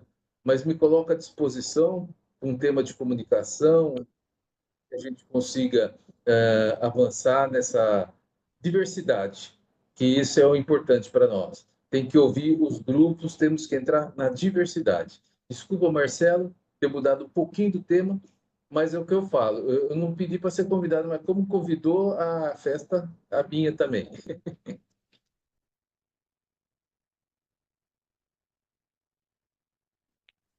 Então, Washington, olha só, eu vou ter que, na verdade, fazer uma observação em relação à sua fala. Eu não gosto de interromper, mas gosto de ouvir todos. Mas primeiro dizer que eu não concordo de jeito nenhum que você está fora do tema, tá? Porque o tema é esse. O tema de hoje é o lançamento da Conferência Nacional do Desenvolvimento Soberano e do Pool de Canais. E nós estamos usando esse tema agregador para estimular um início de trabalho mais concreto, né, nesse pensamento de país. E você, na verdade, você é uma pessoa muito humilde, porque nesse tema aí do pool de canais, você está muito mais para professor do que outra coisa, né? Nós que estamos buscando aí uma solução, e eu acho que a gente não combinou isso aí, pessoal, mas assim, ó, casualmente quem fala agora é o Fred, que vai poder reforçar um pouco o que eu estou dizendo. Exatamente para equalizar a nossa comunicação, não ficar na mão dessa vigarice das plataformas, né? Então, vocês têm um pioneirismo imenso e só tem a ensinar para nós, né? Isso aí.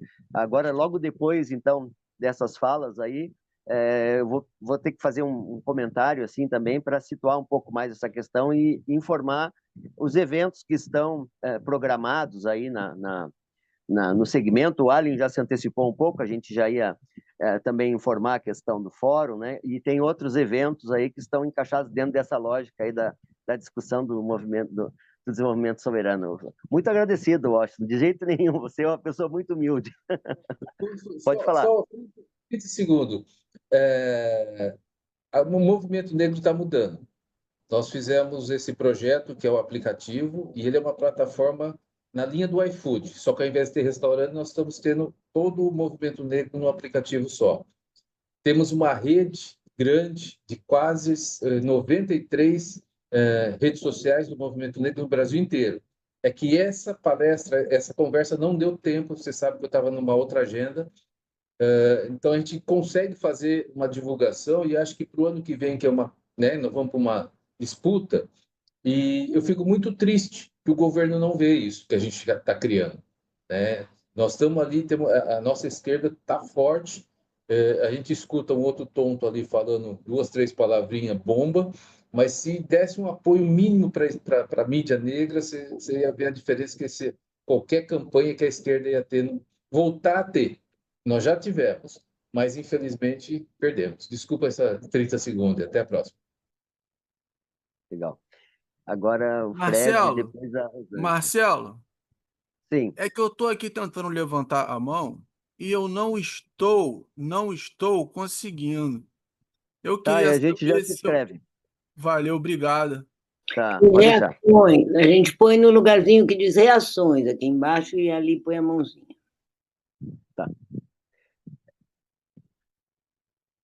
Pode falar, Fred. Posso Teu ir? microfone Posso? está fechado, Fred. Não, agora não, é o Fred. é o Fred. Sim. É o Fred, depois a Rosângela, depois eu acho que depois é você.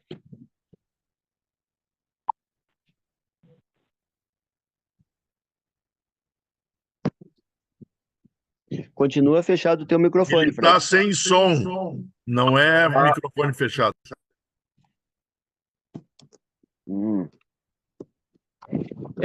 Apareceu agora? Vocês estão ouvindo? Ah, agora sim. Alô? Tá, Agora vocês estamos estão... ouvindo, Fred. Pode falar. Ixi, falhou de novo. E tem que aumentar o volume do computador ou do celular, ou seja lá o que for. Tá falhando aí o teu som, Fred.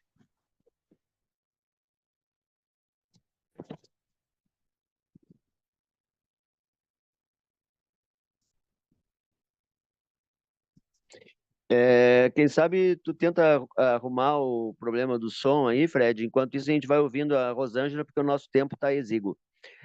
Faz favor, Rosângela.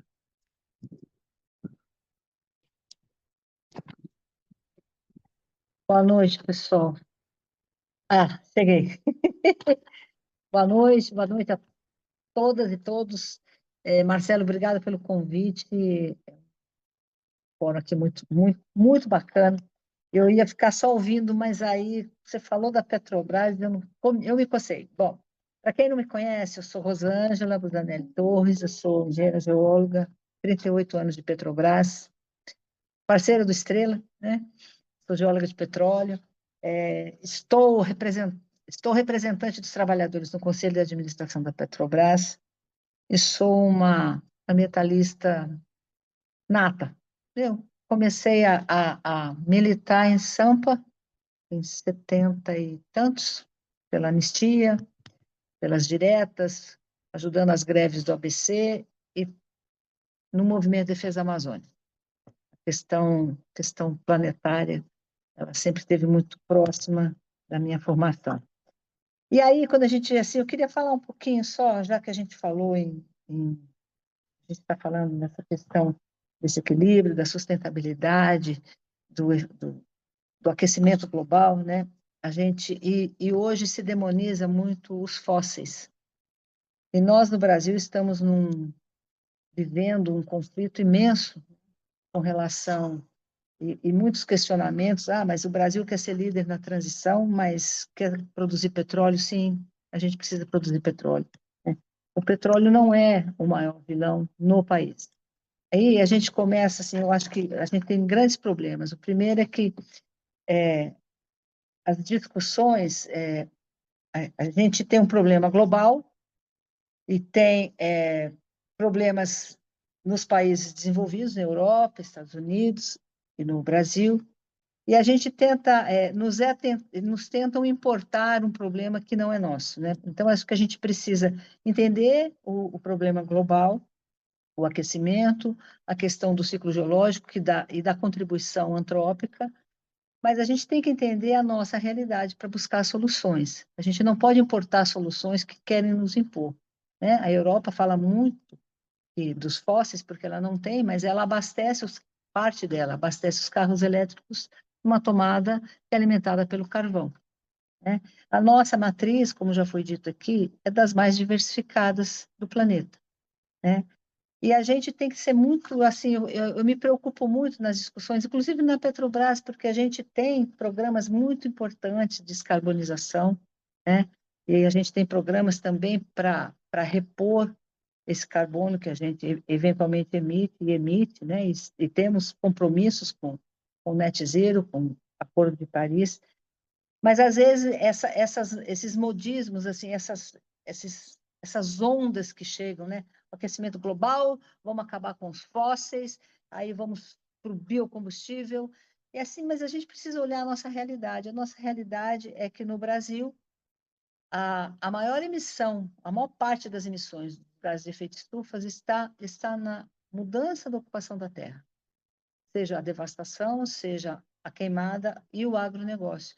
E o agronegócio, ele não é só um emissor, ele tem estudos já bem mais avançados, já vi algumas reportagens, por exemplo, e eu não entendia quando diziam isso, pessoas já que estudavam o tema, nós exportamos água, né? O agronegócio, ele é irrigado, além de toda essa questão dos agrotóxicos, né, que o Brasil é campeão em utilização, nós temos das emissões, nós consumimos água dos aquíferos, nós temos grandes aquíferos no Brasil, o aquífero Guarani, na Bacia do Paraná, e eles estão sendo esgotados. E já há estudos que demonstram que a água superficial já está diminuindo, né? Porque a utilização, a demanda da água subterrânea, ela não consegue sofrer a recarga necessária. A demanda é muito maior do que se consegue recarregar. E isso tá demandando também essa água da superfície, e a gente está diminuindo, inclusive, o volume da água superficial. Então, é um problema muito para exportar commodities a maior parte do tempo, né? Que é o agronegócio, ele é monocultura, a gente conhece isso aí, não vou pregar para convertido. E aí, assim, o que me preocupa muito nesses debates da transição é que muitas vezes o pessoal fica tão fissurado na transição que esquece a sustentabilidade. Então, quando você fala em biocombustível, que são importantes, mas qual é a estratégia da nossa matéria-prima? Nós vamos estimular a fronteira agrícola? Eu acho que a gente precisa de discussões mais profundas do que estão acontecendo, né? A gente precisa colocar isso tudo na balança. Vamos fazer esse balanço do carbono, né? É realmente sustentável? Hoje a gente fala muito assim, mais na comunidade geocientífica da Petrobras, não na transição, porque a transição, a gente não vai abandonar o fóssil, o carvão está aí até hoje. Nós vamos diversificar, a gente vai partir para uma diversificação energética. E hoje o Brasil está onde o mundo civilizado quer chegar em 2050. Então, com licença, senhores, né? Nos respeitem, nos escutem, e nós precisamos partir para soluções dentro da nossa realidade. Nós não podemos estar importando problemas que não são nossos. A gente tem que olhar para a nossa realidade para poder formular como nós vamos contribuir com a diminuição da emissão dos gases de efeito estufa. E aí a gente precisa, né? Eu acho que foram tantas coisas importantes ditas aqui, né? Sobre a questão da revolução ética, sobre a questão de envolver a juventude e a infância. Eu tenho uma história interessante. Eu fui para Curitiba, eu passei na Petrobras em 87, eu estou com 38 anos de empresa, e eu fui morar em Curitiba em 88, trabalhar lá, na Bacia do Paraná. Em 88, Curitiba já fazia coleta seletiva. E eu gostava muito de ir aos parques. Curitiba é uma cidade que tem muitos parques, e as crianças de 4 anos, 3 anos, davam pipoca aos gansos, pegavam um saquinho de papel e iam procurar o recipiente certo. Então, assim, a gente precisa muito também discutir essas políticas públicas, né? E cada indivíduo precisa olhar para si e fazer a sua parte. Porque tem muito discurso e muito pouca prática, na verdade, né? Muito pouca prática. A Petrobras, por exemplo, ela tem coleta seletiva. Você olha os coletores, nem todos estão com o resíduo correto. Então, a gente precisa... É muita coisa para a gente abordar e atacar, né? Eu só queria jogar essas coisas um pouquinho no ar, né? E eu aprendi eu estava dando uma aula na Perseu Abramo com outro colega que é da mineração, muito bacana, ele do movimento dos atingidos pelas barragens, e ele falou uma coisa, e eles falaram lá nessa aí eu aprendi, nunca mais eu repito, não tem energia limpa, não que a gente possa gerar, né? Toda energia que a gente vai gerar para nos servir, ela tem um impacto, né? Não dá para a gente chamar nem de verde, nem de limpa. A gente pode até chamar de renovável uma parte dela.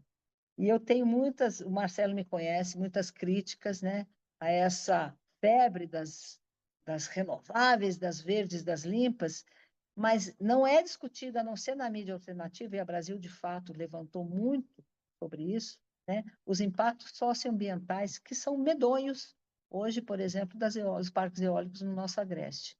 Então, acho que a gente, assim, acho que é nosso papel liderar essa discussão, chamar essa discussão, aprofundar mais essa discussão, porque a tendência é que fique tudo muito no superficial. Eu vou me despedindo aqui, já falei muito, que a gente está com tempo curto. Obrigada aí pelo convite, um prazer enorme estar aqui com vocês, estou aprendendo bastante.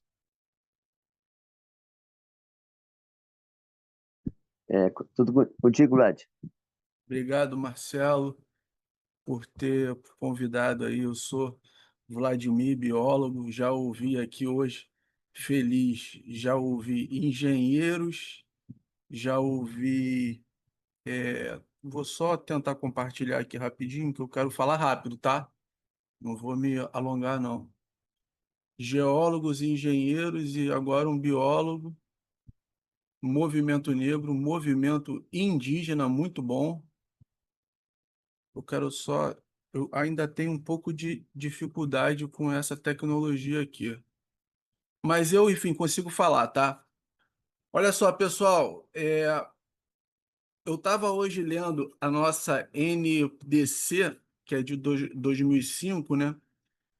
E a que saiu agora, né? E ela diz que nós ainda, assim, temos 67,8 milhões em extrema pobreza de pessoas e 12,7 milhões que são pobres, né?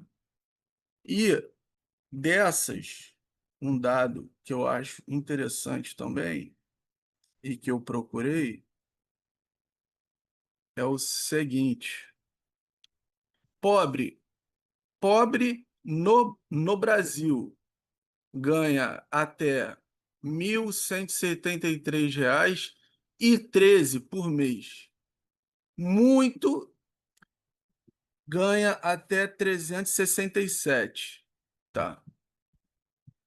E aí, eu acho que o legal de eu ter vindo com esse assim dado social é que nós estamos agora numa nova frente, como em 2016, da margem equatorial. Naquela época foi feito toda uma assim, né, questão para pegar o royalty, né, aqueles dinheiros e jogar para educação, né? E agora nós estamos nessa mesma assim problematização. Por que eu estou falando isso? Eu já tenho assim passagem, né, tanto pelo movimento social, quanto pelo MMA e quanto pela Petrobras. Então, tanto o Ministério do Meio Ambiente tem gente competente, porque eu já tive em reuniões, quanto a própria Petrobras tem gente competentíssima. Entende? Então, eu acho que a sustentabilidade, ela nunca vai assim poder morrer, entende? Porque qualquer atividade humana gera impacto. Então, eu falo como biólogo, com uma visão legal, não biólogo que assim reduz, que pensar essa questão da divisa petrolífera tem que pensar na fome e na educação, como vinha sendo programado até o governo Dilma. Entende? Então, eu não só falo para nós continuarmos nesse nosso rumo, como para gestionar, fazer o licenciamento, como vem sendo feito, né? E para tentar montar um novo quadro para a gente conseguir trazer divisa dessa riqueza, assim como a taxação dos super ricos, agora que é a segunda etapa. Teve uma reforma tributária, certo, que foi feita. Etapa 1, passou fácil. Agora vem uma segunda etapa, que é a divisão. Pegar aquele bolo do sistema financeiro e dividir para que essas pessoas que ganham R$ 1.173, gente, quem vive com ó, uma compra que eu fiz outro dia foi 900 e tantos reais. Só eu para mim, sai uns 400 e pouco mês. Então nós temos 70, pode botar aí, 80 milhões de brasileiros na faixa da extrema pobreza e pobre. Então é mais isso. Obrigado, gente. Foi ótimo. Claro que... Opa, vou fazer uma vírgula aqui, tá? de 2022 para cá, obviamente, melhorou muito, né? Estamos saindo já daquela faixa, né? Ruim. Quem me convidou foi o Marcelo. Valeu, tá brigadão aí. Sempre que eu for chamado, eu venho. Valeu, tchau, tchau. Bom, pessoal, então agora é a minha hora de fazer os agradecimentos, né? Realmente, assim, me honra demais, assim, essa audiência de hoje. Eu não esperava, sinceramente, de ter todos esses atendimentos positivos, muita gente com problemas pessoais e fazendo sacrifício, né? Então, puxa, assim, ó, realmente nos honra demais isso. Eu gostaria de dizer uma questão, sublinhar, que eu acho muito importante. Eu acho que se falou muito na questão ambiental, mas vocês viram que a discussão aqui, ela não era uma discussão ambiental. Ela é uma discussão exatamente do que está ocorrendo no Brasil e para nossa felicidade no mundo, entre aquela visão do sustentar, que é uma visão de manter como está ou impactar pouco, para o regenerar. E regeneração não se atém de jeito nenhum somente ao ambiente. Regeneração é recuperar a lógica da natureza, que é uma lógica de colaboração, não de competição, como nos foi incutido durante muito tempo. E cooperação é tudo que nós precisamos como seres humanos para fazer com que todos possam dar a sua contribuição. Isso é uma visão quase capitalista. A igualdade entre os seres, eu sempre digo, é uma visão quase capitalista, porque a discriminação ela só traz prejuízo para a maioria. A grande solução do mundo é a gente se juntar, independente das nossas diferenças, trabalhar junto para o bem comum. Afinal de contas, nós só temos um planeta. E esse planeta, eu diria que ele está sofrendo muito mais do que ele merecia em função do que ele nos oferece. Então, essa é a primeira questão que eu gostaria de colocar em encaminhamento, né, da finalização desse evento, que nós já estamos quase com o nosso prazo encerrado. A segunda questão importante é informá-los que esse trabalho de construção dessa grande junção de esforços, dessa grande discussão coletiva que nós estamos nomeando Conferência Nacional do Desenvolvimento Sustentável, Soberano, Democrático e Inclusivo, é algo que já está acontecendo. E temos um calendário muito em seguida, que eu gostaria de informá-los e convidar todos, né? No dia 31 de maio, teremos uma atividade organizada por uma quantidade enorme de coletivos, uma atividade mista, que terá uma parte presencial em São Paulo, na PUC de São Paulo, e todas as oficinas, todos os grupos de trabalho serão híbridos, as pessoas poderão participar à distância, inclusive com algumas participações remotas, que é a Mesa da Democracia com foco na comunicação. Esta mesa ela faz parte de uma série de eventos que nós estamos organizando. O próximo será a Mesa da Educação, depois da Mesa da Educação será a Mesa da Economia, depois da Economia será a Mesa da Política. Esses 3 encontros já estão sendo organizados e serão divulgados em breve. Temos também apoiado e participado, conforme o Allen noticiou aqui, a gente reforça esse convite.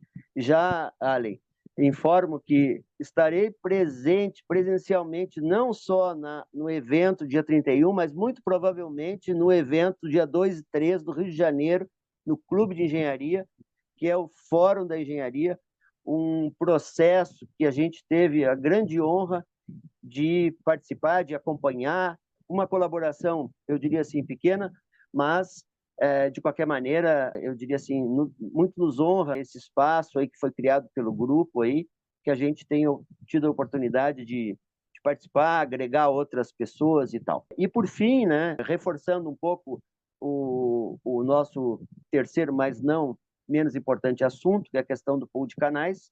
Dizer que isso já é uma realidade, nós temos o compromisso, e vocês puderam observar hoje, pelas presenças dos grandes segmentos, e para aqueles que ainda não conhecem, eu vou passar um breve videozinho explicativo, vocês vão entender diretamente, e com isso, se alguém quiser dar alguma palavra adicional, que se inscreva durante o vídeo, senão a gente encaminhará então as nossas saudações finais e o nosso agradecimento à presença de todos.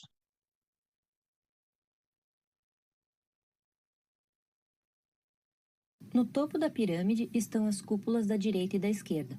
Logo abaixo está a mídia tradicional. Abaixo da mídia tradicional, temos o grupo de influenciadores grandes, médios e pequenos, dedicados a produzir conteúdos políticos. Na base da pirâmide está o povo. Conectados nas redes sociais, eles seguem seus perfis preferidos e recebem diariamente uma montanha de informações relacionadas à política. A cúpula do governo Lula, quando precisa enviar uma mensagem, aciona a mídia tradicional primeiro, deixando de alimentar a rede de influenciadores de esquerda com o conteúdo que ele deseja que chegue à base. Por outro lado, a direita emite sua mensagem diretamente para sua rede de influenciadores, ignorando a mídia tradicional. O resultado disso é que, quando o conteúdo do governo chega à rede de influenciadores, ele já foi pautado pelos influencers da direita. E o pior, com esse delay à direita, além de pautar o conteúdo, ele ainda emite mensagens planejadas para colocar a opinião pública a seu favor. Na prática, a direita é muito mais conectada com a base da pirâmide através da sua rede de influenciadores do que a esquerda. E é isso que buscamos modificar com o pool de canais, aproximando, numa via de mãos duplas, o governo das mídias alternativas e dos influenciadores, incluindo rádios e TVs comunitárias e redes de canais de movimentos sociais, federações sindicais e demais progressistas, unindo corações e mentes comprometidas com a sustentabilidade, a soberania nacional, a democracia e a inclusão, dos que se identificam com a esquerda e dos que defendem a paz, a diversidade e a vida, mas ainda não se identificam como tal, unidos em um só povo, num só país. Bom, pessoal, então era isso que nós tínhamos preparado para hoje, tá? Também informando que teremos uma primeira reunião de cunho operacional do pool de canais no dia 31 de maio, como uma das atividades da Mesa da Democracia Comunicação em São Paulo, na PUC de São Paulo. Todos os nós, como a gente está chamando, coordenadores de movimentos sociais, coordenadores de federações sindicais, mídias alternativas e rádios comunitárias, receberão um convite específico a respeito desse evento. Então, Milanês, gostaria de dar uma palavra final? Bem rapidamente, só dizer o seguinte, que esse esforço da informação, que hoje é uma barreira para as pessoas chegarem, né, no povo brasileiro, ele tem que estar somado a um processo educativo profundo. E porque não adianta, nós estamos numa poluição de informação, um excesso, que as pessoas têm que estar muito preparadas para saber selecionar de qualquer forma. E, por outro lado, inclusive selecionar em relação a essa realidade que nós estamos discutindo, que é uma coisa muito profunda, né? Muito profunda. Para dar um exemplo específico, eu queria dar o exemplo do petróleo que estava sendo falado, né? O petróleo é uma coisa, o problema é o que se faz com o petróleo. Por exemplo, a gente podia estar produzindo válvulas cardíacas, isso seria muito nobre, né, de plástico. Entretanto, nós estamos produzindo coisas descartáveis de petróleo e queimando ele. Então, a forma de usar o petróleo e aonde vai o lucro, como foi dito antes. Quer dizer, quando era para educação e saúde, que foi o combinado, era uma coisa, só que não pode a Câmara de Bandidos que nós temos, o Congresso de Bandidos, mudar a destinação como mudou. Então, é isso, nós temos que olhar a coisa com mais profundidade, né? E isso é educar, isso é olhar critérios críticos profundos, que é o que vai nos definir, porque senão nós vamos ficar sempre sendo manipulados. Muito obrigado, desculpa. Na verdade, uma coisa importante também é que quando a gente coloca, a gente tem que nominar, né? O pool de canais, ele na verdade, ele se confunde completamente, é uma atividade que faz parte desse esforço de discussão e de organização da sociedade, né, Milanesa? Que eu diria que é o grande desafio que a gente tem. Assumir a nossa opção de defesa do país, de valorização das nossas coisas, de destinação do nosso esforço e dos nossos recursos para os brasileiros, não se colocando como ilha, né? Mas sim fazendo a nossa parte, porque se a gente fizer bem feito a nossa parte, eu acho que teve muitos elementos que saíram aqui na discussão de hoje, que eu diria que foi, para mim, eu aprendi muito, assim, foi muito legal o que foi falado. É exatamente isso, né? Tudo isso que pode beneficiar os brasileiros, com certeza, vai potencializar a contribuição que o Brasil já dá para o mundo. Então, com isso, a gente encerra, pessoal, por hoje. Muito obrigado mesmo aí pela presença de todos, pelo apoio grandioso que nós tivemos, de muitas pessoas, alguns que não falaram, que nem a Cláudia, que eu estou vendo aqui abanando agora na nossa frente. Muito obrigado, Claudinha. Não vou ficar nominando as pessoas, porque todos são assim realmente muito caros para nós. Então, muito obrigado mesmo. Até a próxima, pessoal.